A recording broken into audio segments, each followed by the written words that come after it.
Deep Dive Film School makes no claim of ownership of the film footage used in this episode. The film footage is owned entirely by the copyright holders. Deep Dive Film School uses the footage only for purposes of education, commentary, and criticism under fair use. Also, we're going to spoil the hell out of this movie, so this is your warning. Welcome to Deep Dive Film School! This week we are going to dive into 2019. I will be doing my best of top 5 that I'm glad I saw, and you're going to be doing top 5 glad you didn't. Just full judgment based on the littlest amount of information possible. Let's dive in.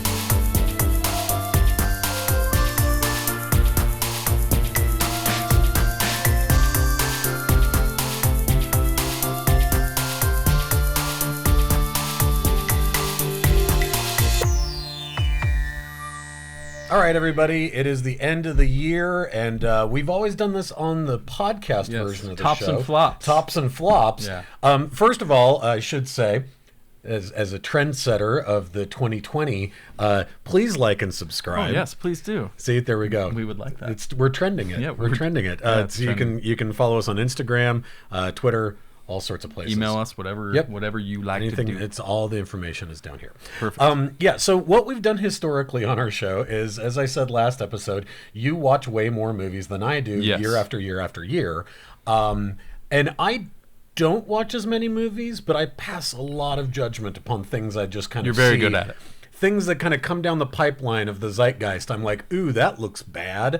And then I at the end of the year, I celebrate by picking out 5 that I'm really glad that I didn't see. Yes, if you've ever listened to this podcast before, one of the best parts of it is Sherlock complaining about shit he doesn't know about. Oh, it's going to be on my tombstone. Oh, great. God. You're going to have a tombstone? Can I make it? Can you make my tombstone? What are you going to make it out of? I'm not going to chisel it, but I design it? I want it made out of like popsicle sticks and hot glue in honor of me. Makes just as much sense. Yep, it totally does. Pipe cleaners. All right, so half of this is going to be more serious, probably some picks, some ideas of things. If you guys have missed these movies, that your recommendations are going to be really helpful to make people be like, oh, wow, I missed that one. And then mine is just going to be the interstitial bullshit. So why don't we start? Which there's way more of that than there are good movies, right? This is true. In fact, why don't I think last week you started our countdown, so I'll start first so we can end on a positive note, because otherwise the end of this episode will be one of my shit-talking sessions. That's fine. And nobody wants that. No, So I got it. Before you dive in, Yes. super quick, since I'm doing my top 5, I make a top 10 anyway, so I kind of want to go through quickly. other 5. Just real quickly go through 10 through 6. Okay. Just to kind of frame everything.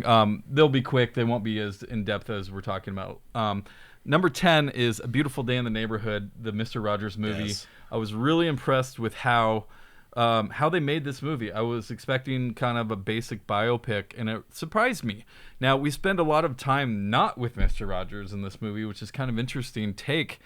This is not a safe biopic. It's actually pretty sad, but it shows this ultimate effect of what Mr. Rogers has done to a lot of people, a generation of people, and it's very timely and timeless. I mean, his message of being nice to people. Hey, don't be an asshole. Have some basic human decency. And timely for the sort of era that we're living in. That's now. what I'm saying. Yeah, definitely. So it's relevant now. His teachings.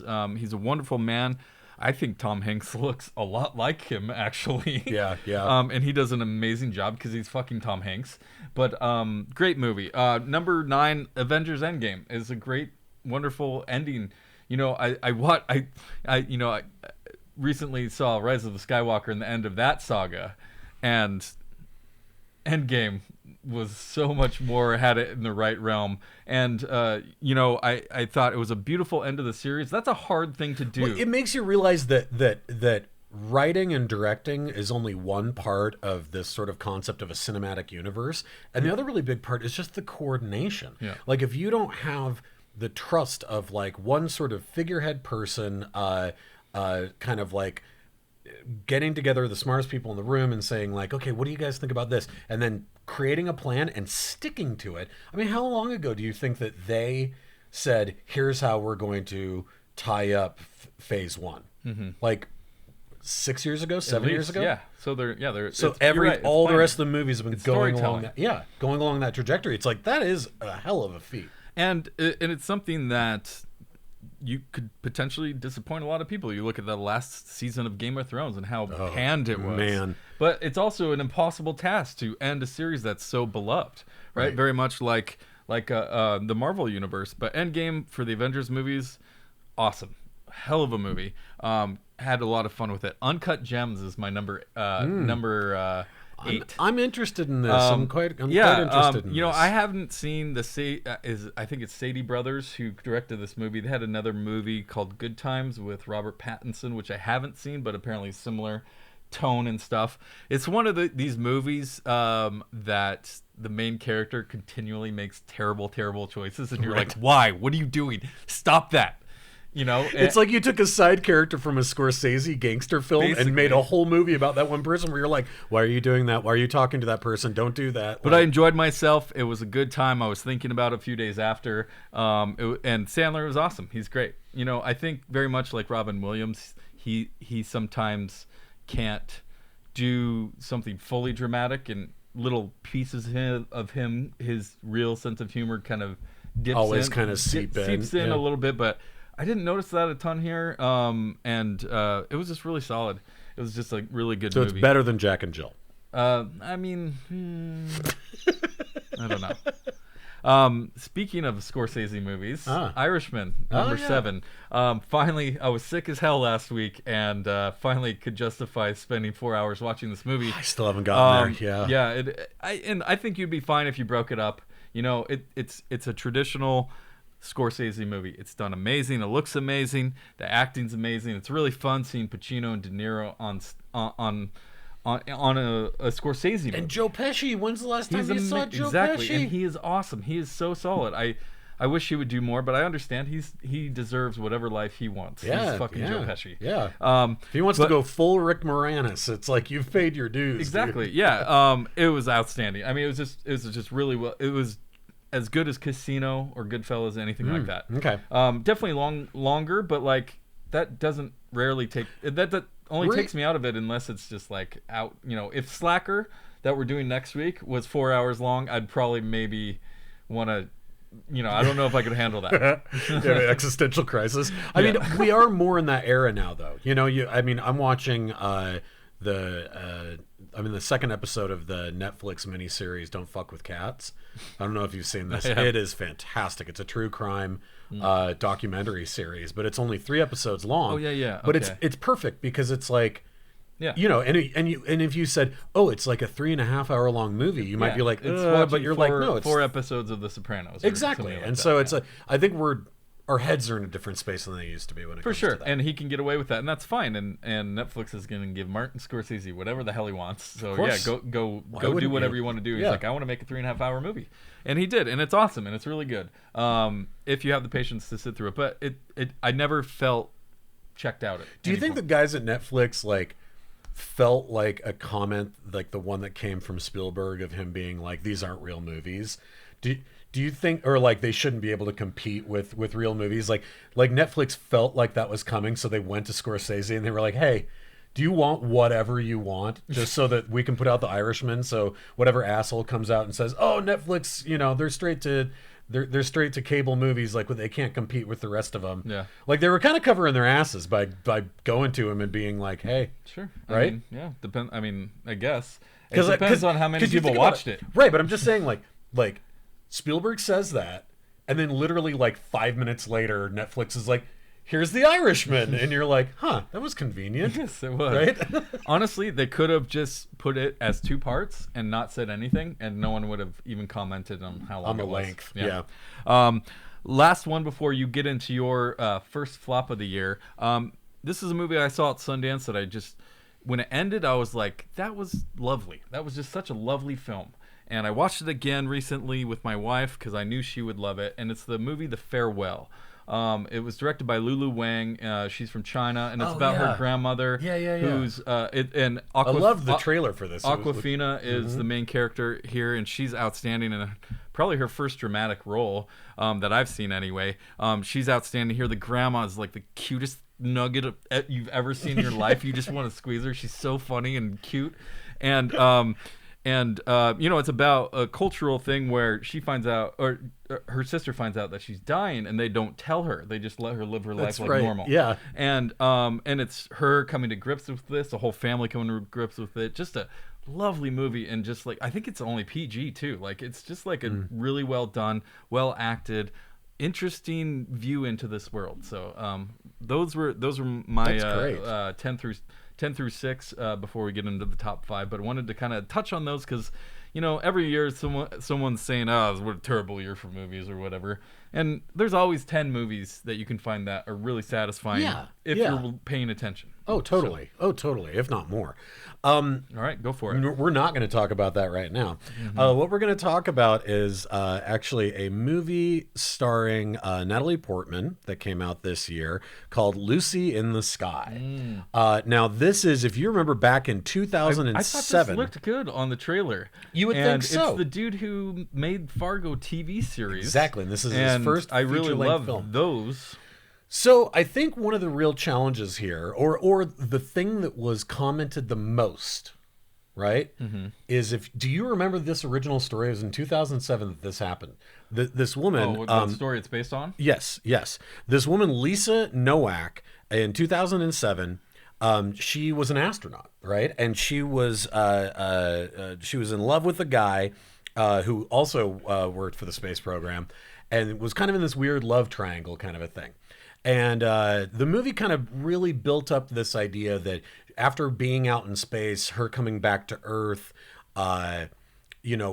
really meant that she had already had like sort of the peak moment of her life, right? And like nothing else is going to live up to that. And so this caused some psychological issues for her. In real life, there's probably elements of that are true. What she ends up doing is loses her mind and drives 900 miles straight through to Florida to kidnap the woman in this love triangle of this guy that she'd become obsessed with.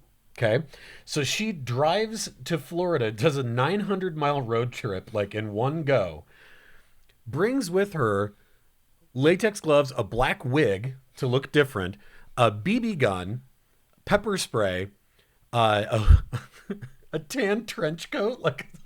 So just all the cliched shit. She looked like kidnapper would she looked like Carmen Sandiego. But then, this is the thing that captured the world's imagination. She wore adult diapers so she didn't have to stop on her 900-mile road trip.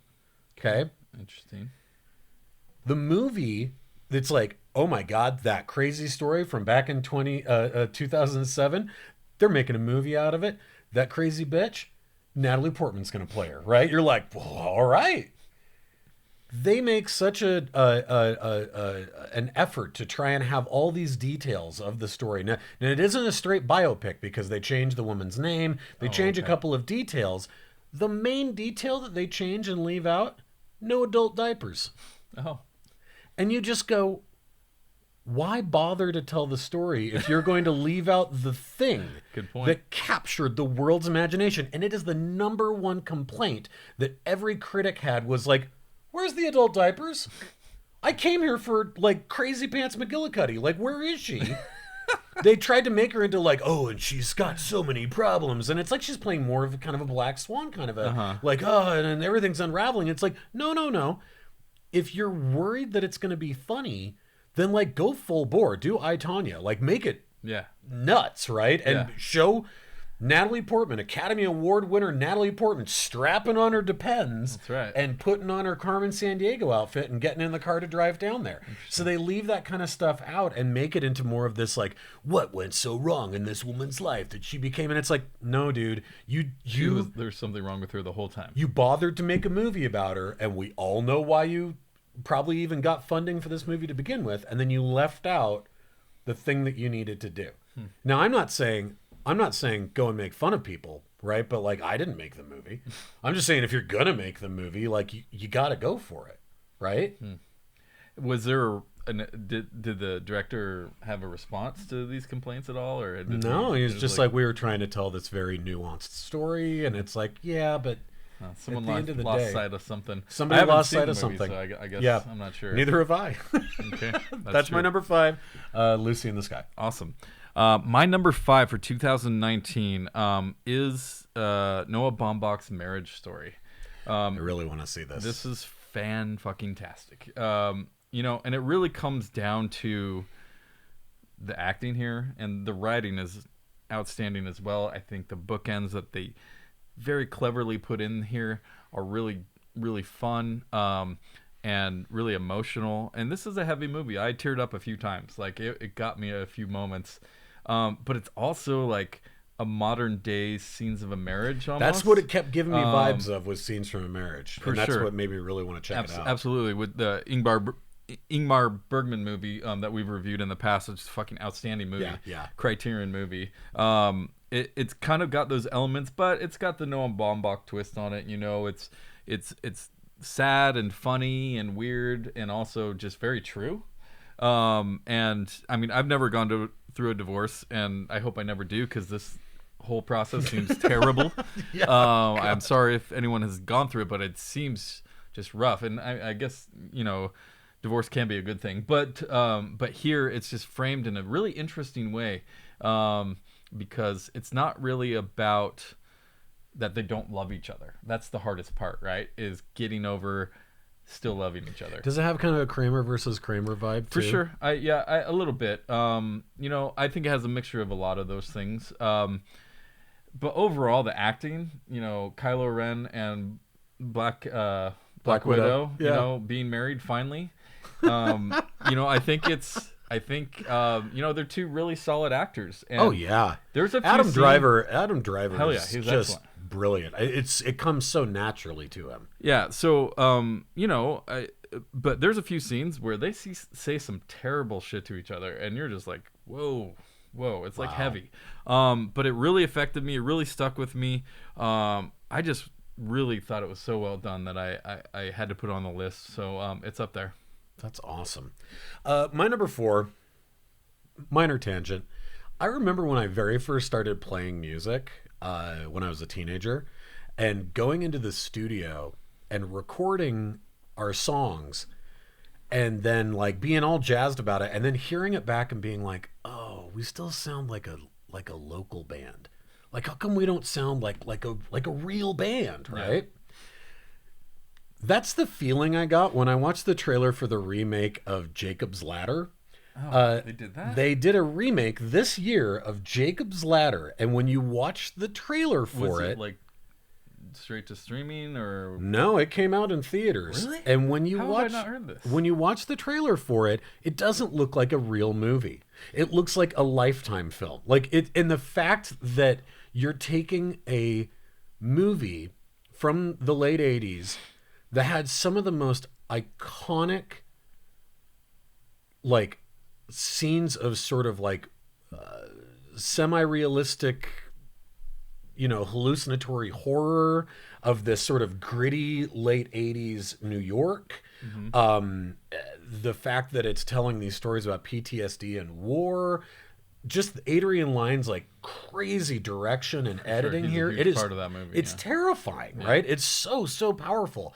And this thing looks so stupid. And you just go, and I couldn't figure it out. So are they playing it up to be more of a horror movie? No. They're really sticking to a lot of the, he goes to Afghanistan and his brother gets murdered while he's there because his brother is also in Afghanistan. Then when he comes back, like, is his brother actually alive? Is it called Jacob's Ladder too? Yes, It is called Jacob's Ladder. I don't know how I missed this. And it is, I saw a random trailer online and was like, oh, I'm fucking sorry, what's this? And watched it and was like, oh man, this is awful. Absolutely awful. And it got totally panned. I think it's like 9% on Rotten Tomatoes. And they really built up like, oh, he goes to Afghanistan and like the soldiers were given some secret drug, and you're like, that's not really what Jacob's Ladder was about. Like that's a red herring in a much larger Agent story. Orange. Yeah. There's a much larger story there that's about metaphysical, psychological horror, PTSD, the idea of moving through a liminal space from this world to another world. Like it's about those things, right? And this thing Dead Son. The dead son. Like all of this looked so embarrassing that I was like, is this like a Cloverfield thing where it was like somebody wrote a script and they were like, and somebody read it and was like, ugh. And then someone else in the room said, actually, it's kind of like Jacob's Ladder. I can't believe it made it to theaters in this day and age. I know. Wow. Yeah. It's just awful. But if you watch the trailer, they're trying to go horror movie with it though. They definitely, there's I mean, it's supposed to be scary. The trailer is nothing. Like again, it looks like a Lifetime The original movie. has scary moments. But I wouldn't call it necessarily a horror movie. Maybe, I don't know. It's got elements of it, but I would say it's a horror movie if you consider. I would say it's a psychological horror movie. Psychological horror. Again, to I can get on board with that. Very much in the same way that Requiem for a Dream would be, or so. You know what I mean? That it is based more on reality, technically. Yeah. But man, I'd say that the original has some of the scariest imagery. There's a few scary moments of any scary movie. Yeah. But yeah, so it's just embarrassingly stupid that it's like, well, great job. There you go. There's your reimagining of Jacob's Ladder. I guess everybody needs a shot. Again, a room full of adults are like, hey, we should do this. Yeah, we got it's gonna get 9% on Rotten Tomatoes. We got that licensing for Jacob's Ladder kicking around. Let's attach it to this movie. Well, might as well. Yeah.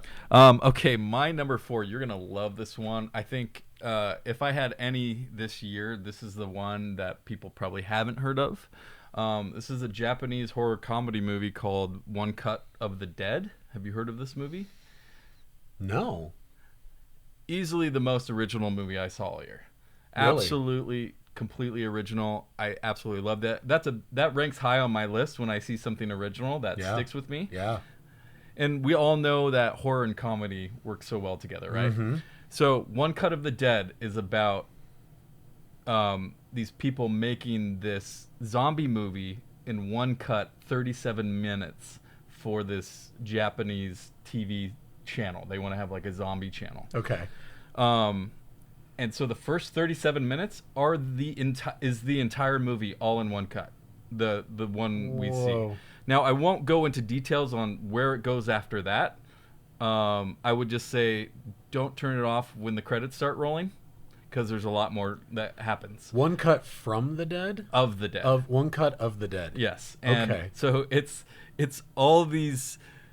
So we start in this, someone, a zombie's attacking a girl and all this stuff, and then it breaks, and then the director's there, and you see the director on the movie, and the whole point of the movie is that he, I'll give this small part away, but so we're on set shooting this horror movie, but that's the movie inside the movie. Yeah. And so you see all this stuff start happening around, and there's these weird pauses, and there's this stuff that's happening because this is all in one take, and it seems natural. It seems like okay, and then you keep going, and it kind of you're kind of like justifying like, okay, I see why they did that because something happened off camera that they couldn't control, and sure, and they're showing this, and yeah. you're kind of like okay, and then you realize that the throughout this first 37 zombie movie, the director creates his own zombie apocalypse to get the actors inside this movie.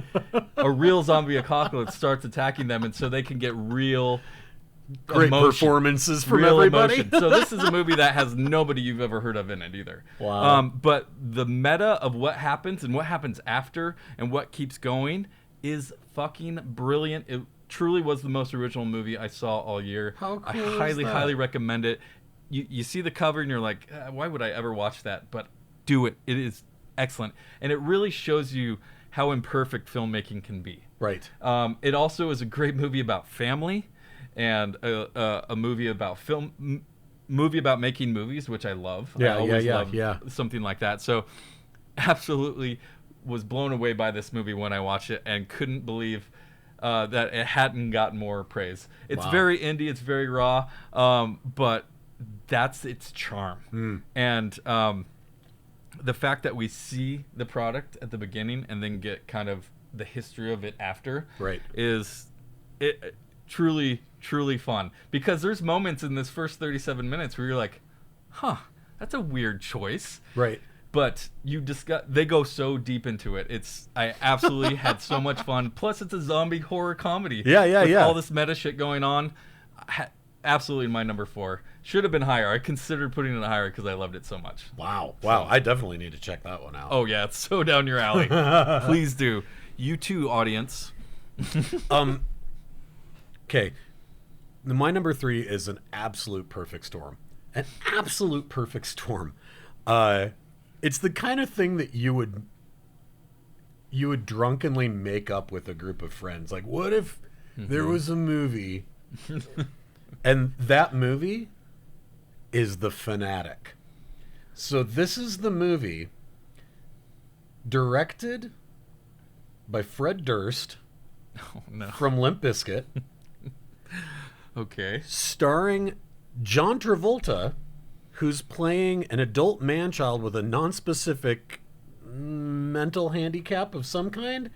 And throughout the movie, he's sporting this really awful gray bowl cut, and he's wearing like these shorts and so like many questions. And he's wearing like Hawaiian shirts and big dumb like Jeffrey Dahmer glasses and a backpack. And his whole performance, he talks like this, and he's obsessed with a famous actor that's played by the kid from Final Destination. Okay. And he goes full like Lenny of Mice and Men on the kid from Final Destination, where he's stalking him, and then he ends up like kidnapping him, and it's supposed to be about like Hollywood and about like stalkers and fame. And it's just I haven't watched the movie because that's part of my list. But I've watched every possible trailer and behind the scenes and everything that you could possibly watch of this. And like just the vicarious embarrassment that I've had sitting and watching a YouTube clip of a behind the scenes thing with Fred Durst with his backwards red baseball cap. And he's like, has he been directing he's movies? like back there like, like behind the camera. And then John Travolta walks in being like, duh. And he's in this outfit, and they're just letting the camera roll, man, because everything Travolta's given him is gold. Right? Because I think, and you watch the trailer and you're like, he ad-libbed so many of his lines, like pretending to be like a mentally handicapped person. You're blowing me away right now. It is so messed up. And the crazy part is that I gotta look this up. He kidnaps what is the guy's name? Devon Sawa. Devon Sawa. Mm-hmm. He kidnaps Devon Sawa, and you think like, oh man, he's gonna kill him. And then Devon, spoiler alert, I guess if anybody out there wants to watch The Fanatic, Devon Sawa gets out of his because he's like tied to a chair or whatever, and he like gets out of it, and he ends up shooting off like with a gun a bunch of John Travolta's fingers. He like shoots a bunch of his fingers off. It is like, it's so embarrassing. Oh, and then at some point, the Devon Sawa character also kills his housekeeper and like hides her body in the yard. So like he's a bad guy, even though like it's like so much of this is so muddled. I know I don't pay attention enough, and maybe I should. No, because we're going to do this. You know we're going to do this at the end of the year, and he's probably going to end up on my list. Travolta, yeah, so he hasn't made a good choice in decades. No. I mean, think about it. Right before this, he did that gaudy movie. Oh, man. And then you throw in Fred Durst. Fucking Fred Durst. And it's like, it's Who supposed gave him money? I mean, maybe it's his own money. Obviously, I mean, listen. Biscuit Productions. Listen, that nookie money, it goes a long way. It's all about the nookie. I mean, it's 20-year-old nookie money, but it's still helping John Travolta, like have a career, keep his lights on in his airplane. Oh my god. Anyway, so the Fanatic. I've never even heard of this. Oh, dude, I've been obsessed with it. I've been obsessed with it for like half a year. You're blowing my mind here. Okay.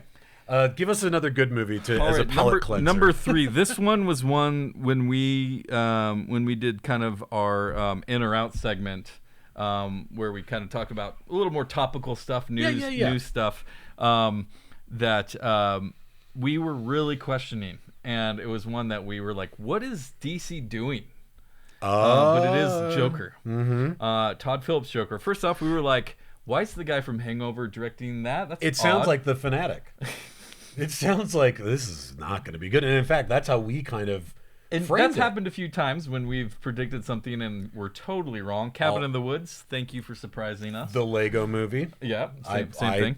Mea culpa completely. Sorry. Yes. Yeah, so, and this is one of those times. We were reading like, okay, so Robert De Niro and Mark Maron are in this movie? Like, what? Like, this is, like, what is going on? And then, of course, Joaquin Phoenix plays the main character.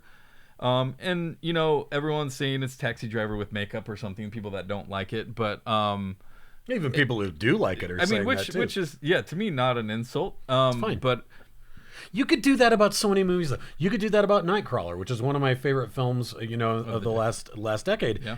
And it's like, oh, it's Taxi Driver, but he films crime scenes.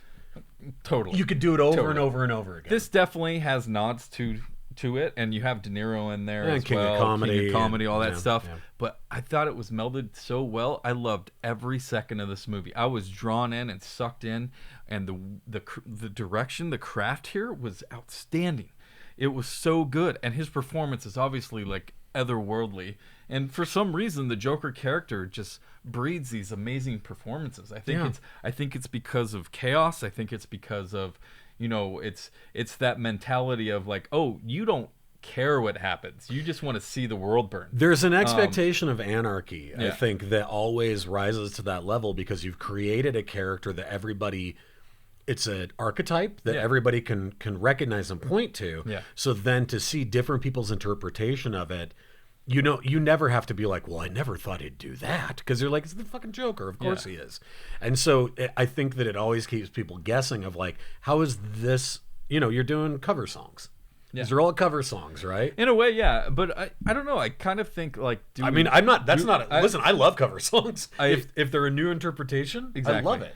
I think, it is a new interpretation. And it was one, we've never really had a Joker origin story from a movie perspective. We get glimpses of him in other Batman movies. The way they tied in the Wayne family in this movie, loved it.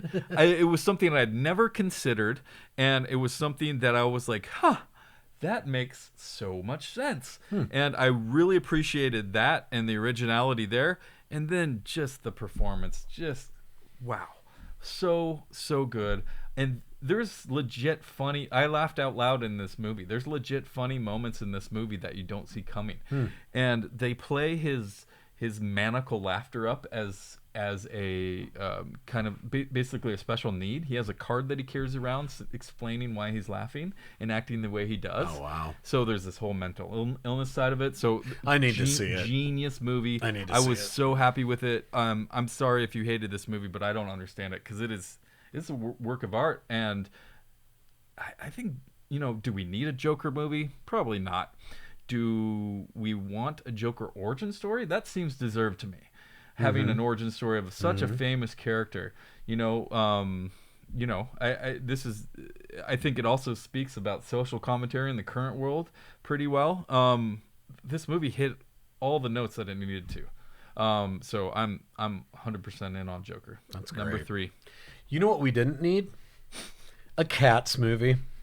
Oh, why? But Taylor Swift is in it. When I was a little boy, and my dad lived in London, or right outside of London, and I got to see Cats on stage, like sort of its first, second year. I have no reference to Cats other than it's supposed to be weird. I loved it. I loved it so much that my dad actually got me the original Andrew Lloyd Webber book of all of the costumes. It's like all the original sketches of the costumes, sketches of the how they built the stage and the props and all this stuff. And it's like, as I got older, you're like, yeah, it's totally corny, and like the songs are corny, and like I'm not a musical guy or anything like that. But it definitely, like, seeing it live, I was like, whoa, this is wild. Like, it's so cool. And now that I'm an adult, I can totally be like, no, it's pretty corny. Like, I'm not gonna, I don't celebrate the, the score. I don't celebrate the score or anything. But this movie version of it, it's like, just from watching the trailer, right off the bat, there are massive problems, because you're like, you think about the amount of thought and intention that went into when they did the Lord of the Rings movies, just to get the size and scale of the hobbits and Hobbiton correct. Yeah. Right? And then you put Gandalf inside of Bilbo's house, right? And you're like, oh yeah, because everything's gonna be small. And it's like, just from the trailer of Cats, you're like, how big are they? Because here it's curled up on a dinner plate. Yeah. And then here it's like standing in a doorway. And then here we have it's picking up cockroaches that for some reason also are like little people, which is not in the movie, or not in the play at all, like or the musical. Like, it doesn't make any sense. And you're just like, now it's on a chandelier, and how big are they supposed to be, or small are they supposed to be, right? It doesn't make any sense. Then we get into the Who cares? They're songs. That's right. Then we get into the CGI, okay? And here's the real problem, because this entire sort of weird, like, Moulin Rouge-ish, like, saltwater taffy, like, everything's, the universe is no longer needs to play by any rules, so like the building's going to be all weird and stretched out, and we can have these huge dance sequences and all this stuff. And I'm like, you know what it reminds me of? It reminds me of when I first saw spinning kung fu Yoda in Attack of the Clones. Like, the second that I saw that, I was like, a lot of attention and time and talent went into this, and everyone involved missed the boat. They had the wrong idea of what Yoda's supposed to be, right? Like, the reason why Yoda's important is because he's like this little guy who happens to be a badass warrior, and you're like, oh, it's all inside of his soul, it's inside of his heart. It's not that he can, like, Hoya! And like with his stupid spinning lightsaber like Sonic the Hedgehog, right? Like, none of that matters. And the same problem is true here, where it's like all that CGI, like, like cotton candy-ish, like, wow, and like, look at all of our fur. It's like all of the craftsmanship that goes into a musical production that people sit down and see live is the costuming, is the practical effects, is the set building and the props and the lighting. That's what it is. So from its inception, this dude missed why Cats was interesting to begin with. Who directed this? Oh, I can't think of his name. Oh, okay. I'll write it down here. I don't know what he did. Okay. I don't know what else he's done, but I don't know if he's going to be doing a lot after this. This thing has gotten crazy panned because, okay, do CGI. If I'm the director and I'm like, boy, Palter's going to want to do this movie with me, and boy, he is like the CGI whiz, I'd be like, look, you guys, this is a 2-person deal. We got to do this thing together, because he's going to come in here, he's going to rock your fucking world, right? But hell yeah, the CGI in this thing, you realize what they've just barely done, right? Last week, they re-released the film after going back and fixing a bunch of screw-ups of the CGI, okay? So there's stuff where Judi Dench's hand suddenly, like, has her wedding ring on it, and it's not a cat paw, and it's over here, and it's like, you can see her sleeve. There's a scene where there's just a guy in the background. All the rest of the cats are doing their cat thing. There's a guy in the background with like this kind of hoodie on, just like standing there. Like someone didn't put fur on him. Like, there's all these screw ups. And you go, apparently it's never been done before, right? That they've released a film and then gone back to the drawing board and fixed a bunch of stuff in CGI. The movie's already been out. Yeah. And then people are like, oh no, look for Judi Dench's wedding ring. That's how you know if you're watching the unfixed version. It looks truly awful. It looks horrible. But to me, I'm also like, but you missed the whole purpose of why you would do something like this to begin with. Right? Which is like the craftsmanship of actual costume design. Oh, man. It's depressing. Yeah. It's depressing that people don't realize that. And then when it's too late, it's it's too late. It's too late. You've made the movie. It's like, yeah. The movie came out. And the idea of like putting out a movie. It's a sandwich movie. It's a sandwich movie. Well, and the idea of putting out a movie when you weren't finished with it, like that's the biggest mind boggle to me of all, is that it's like, oh yeah, we had to rush to get it done by our deadline. And it's like, why? We wanted it out before Christmas. the end of the year because we want Oscar consideration here. Well, and we want all those. Why don't you go ahead those and kids push that piece of shit to February where all the bad movies are released and just let it die. All those kids are going to want their Cats play sets. Though from it Santa. does have 9 lives, I'm sure. So so maybe we'll get some sequels.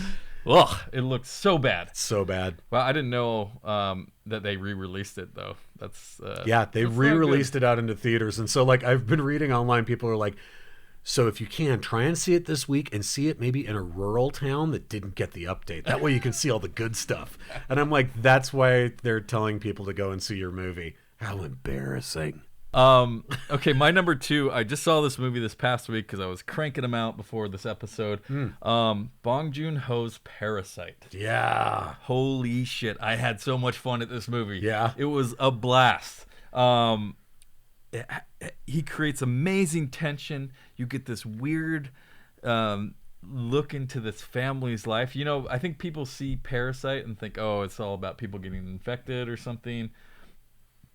Or you know, something global happens or something like that. Some kind of body horror story. Yeah, this is actually a very small story. And it's about this family who kind of invades this rich house in some way. I don't really want to get into how, but it's so much fun, and it's just like very clever. They built this house for the movie, and it is outstanding. And you're wondering the whole time, like, is this a set or a real house? I can't tell.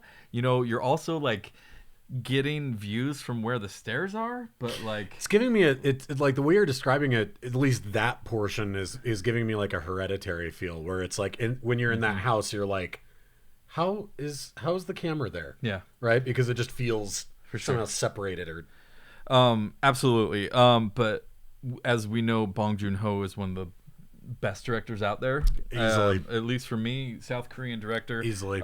He continually does different stuff and unique, original stuff. And this was just so much fun. There's so much tension and fun here, and you know it's building up to something, but you don't know what it is. His strengths are always the same, though, which is family relationships. Yep. And very strange character studies. He loves to be like, and guess what's wrong with this person? And you're like, oh my God. That's definitely all here. The class warfare that we see in something like Snowpiercer is definitely here as well. Okja. Or Okja, yeah. Definitely. And so, man, I just hadn't had this much fun watching a movie in a long time. And I can't wait to watch it again. He is a master, and everyone needs to see this movie. Probably the first movie he's done in Korean in a while. Yeah. What, since The Host? Yep, since The Host. That's right. Well, Mother probably, actually. Oh, Mother. Yeah, because Mother was after The Host. Yes, but he's a young guy too, isn't he? Yeah, he's like only in his 40s. I mean, my God, what are we going to see from him in the next 20 years? Me neither. Every time we talk about him, we end up referencing some of the greats. Always. And he, I think, is going to be one of them. I think he's a generational director. Even if you have never seen any of his movies, this is a great start. This is so fun. Just has this Hitchcocky intensity to it, but like all these secrets around, and you're just slowly unraveling. It's so much fun. Highly recommend it. I don't want to give too much away. That's why I'm trying to dance around it. But no, it's good. It's good. Highly recommend it. Easily was one of my favorites after I walked out of the theater. I was like, that was a blast. For my number 1, glad I didn't see. Can I This just is number 1? This is my number 1. Oh wow. Can I just quickly, because like it's rare that a movie comes out and I hear about it and I'm like, wait, what? And then like start reading, and it's like, and I can't stop thinking about it. I can't stop thinking about the fact that this movie exists. It's like by its own merit, it's kind of just brilliant. So Can I read you this is the plot synopsis for the movie Serenity. Okay. Baker Dill, Matthew McConaughey, is a fishing boat captain living a quiet and sheltered life. He spends his days leading tours off a tranquil, tropical enclave called Plymouth Island and is obsessed with catching an evasive giant yellowfin tuna whom he calls Justice. One day, his ex-wife Karen, Anne Hathaway, tracks him down with a desperate plea for help. She begs Dill to save her and their young son from her new violent husband, Frank, offering Dill $10 million to drop her husband into the ocean for the sharks to eat. She tells Dill that Frank will be arriving later in the week and that they have booked Dill for a fishing trip, the perfect opportunity for Dill to drop him overboard. Like, oh, this is some knife in the water kind of stuff, right? Torn between what's wrong and right, Dill is thrust back into a life that he had tried to forget, and his world is plunged into a new reality that may not be all that it seems. It soon becomes apparent that Dill is a character in a computer game based on a real person named John Mason, a U.S. Marine Corps captain killed in Iraq in 2006, and was the father of the game's designer, Patrick. Patrick had based the character on a memory of his father taking him fishing when he was 3 years old. They did not catch any fish, which is why Dill is not able to catch Justice. But when Karen, a widow, remarries, Patrick later introduces his mother and abusive stepfather as new characters in the game and changes Dill's task from catching tuna to murdering his stepfather. Dill soon begins to realize that he and the other inhabitants of Plymouth Island are merely artificial intelligence characters created by his own son. The video game character has sentience. Nevertheless, he decides to go along with the objective of killing Frank. I've heard of this movie. Wow. I've talked to someone who actually watched it. Really? And it is supposed to be just as bad as you just described. Dude, it breaks my brain that this movie got made. Take that major pivot in the middle of the movie? And then, like, even so, you take the pivot and you're like, we're inside of a video game. After this, like neo-noir, like it was all a dream, yeah. Right? Well, and the thing is that, and one thing I read about online that somebody was critiquing was, we see multiple scenes of Matthew McConaughey like almost buck naked, and so is that in the game that his son programmed? His son programmed a game? No, it's in McConaughey's contract. Right. And also, like, there's sex scenes of Anne Hathaway's character. So you're like, did the son he programmed sex scenes with his mom and his dead dad into the game? Yeah, I don't know. And then after all that, you go back to Matthew McConaughey's character and he's on his boat like, something seems a little, pardon the pun, fishy. Right? Like, he realizes he's I hope that's a real line. Me too. It might as well. Why not? How can this be a real movie? Dude, I'm obsessed with just Matthew like... McConaughey said yes, is why, I guess. I'll be willing to take my shirt off like 8 times. They're like, great, we can... Yeah, we're going to boat. You know, I got a couple of boats. You guys can borrow one. I'm an Oscar winner. It's insane. Right? Yeah. No, when my friend was describing this to me, I'm like, huh? And he showed me the trailer, and I was like, huh? Because the trailer, you're like, oh, okay. It's like a thriller, neo-noir thriller but they on a boat. Don't say anything about the video game in the trailer. Well, no. Listen, you don't want to know that Darth Vader is Skywalker's dad. Like, in the trailer, like, you want to save that. Tease it. You got to tease that thing out for at least an hour. Like, it's so insane to me that's a movie. This is definitely my number one. Glad I missed it. What the fuck? But you know what sucks? I will watch it someday. I'm sure I will. I'm sure one night at like when Abby's working, it'll be like 1 o'clock in the morning. I'll be like, I have fucking watched Serenity. Well, you tell me how it is. Well, I'll tell you how it ends. I think you already did. I don't know. I didn't get to it. I stopped. There's a cliffhanger here. Oh. The video game dead dad might kill the video game fake stepfather. We don't know. The stakes are high. Wow. All right. Woo. Okay. My number one. This one was easy for me to choose. It wasn't even a question, but it is Tarantino's Once Upon a Time in Hollywood. I've watched it 3 times now, and It's his most rewatchable movie probably since Kill Bill. Wow, really? Yes. And, you have this whole Manson family side plot to everything that's kind of happening based around Leonardo DiCaprio's kind of aging actor character, and then Brad Pitt's stuntman character. Right. And it's really more about them and their friendship and stuff like that. But it's also a movie about the Manson family and kind of, this loose connection to it.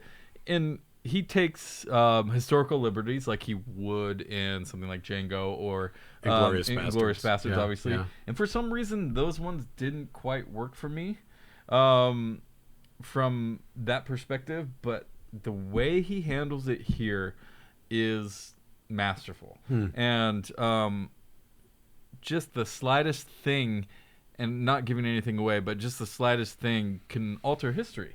Right? And we have this huge thing, and if you know anything about the Manson family murders and Sharon Tate and Roman Polanski and all that stuff, that's part of this movie. But I read somewhere that Harvey Weinstein did a lot of terrible things, but one thing that he did do that was good was rein Tarantino in with budget. Right? So sorry, Quentin, you only get this much. Just do what you want with this. And here, Sony, this is his first movie with Sony, and they're like, yeah, pretty much like Scorsese with Netflix, like, yeah, do whatever you want. Yeah. And so it is a longer movie. You get those little details that he's so good at, and it just enriches it to me. I thought it made it better. But Brad Pitt is goddamn outstanding here. Everyone's outstanding. But Brad Pitt, I hope he wins the Oscar. It's so good. Yeah. Probably his least violent movie, too, by a long shot, actually. Now, the 3% of violence that is in there is like, woo, yeah. Well, I mean, the Tate LaBianca, like that is I don't know if you've ever seen those crime scene photos from Helter Skelter, but my God. Yeah, for sure. They're nuts. Absolutely, but this has nothing to do with that. Right. This is totally separate. This is just Tarantino violence in his movie. Ah, okay. And you know how much he loves movies and movie stars, and so we get to lean on Leonardo DiCaprio, who's also incredible here. I love this movie, and the more I watch it, the more I love it. Again, I've seen it 3 times, and I just love it. I just turn it on.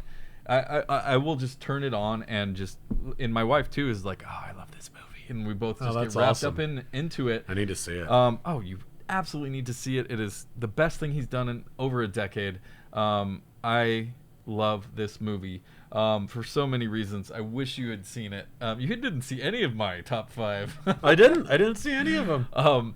But Once Upon a Time in Hollywood was easy to pick this one.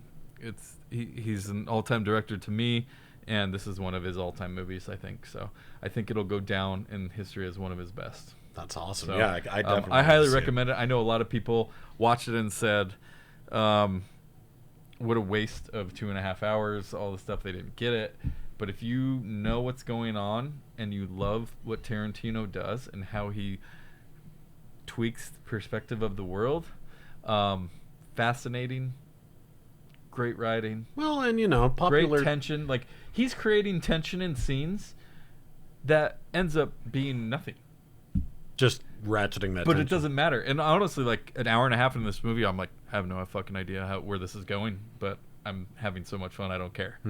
All right, 2019, that's a wrap, I guess, huh? Yeah, there we go. Okay, next week we will begin our Richard Linklater Festival. I think we're going to start with Slacker. Slacker, 1990, yes. And get into his filmography. Sundance will be coming up soon, so pay attention to that. Make sure you're subscribed to Instagram. I'm going to have Instagram stories at Sundance doing some quick reviews or this is your thing. Some Q&A stuff. Yep, I made my schedule. I'm ready to roll. We'll see. I'm clocking in, I think, about 25 movies this year. So for those who don't know, that's more than I'll see this next year. Yeah, I know. Well, I'm able to crank a lot of them out, which is really fun. But for those who don't know, this is my 20-something year at Sundance. Mm-hmm. And about my 15th year as a member of the press. Maybe not quite that long, but close. And so, by the way, this is his press. Yeah.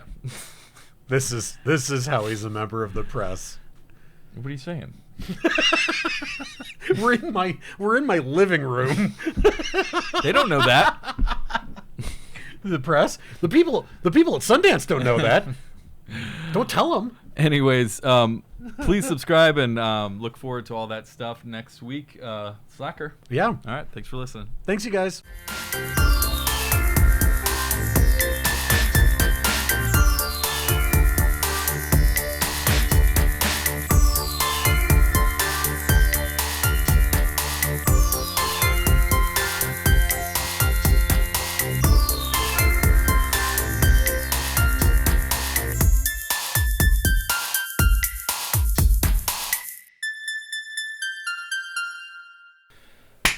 Oh, I wanted to do that. You did? Yeah. You know what? You go ahead. I won't sync up to that one. I'm going to sync up to yours. I want to sync up to yours.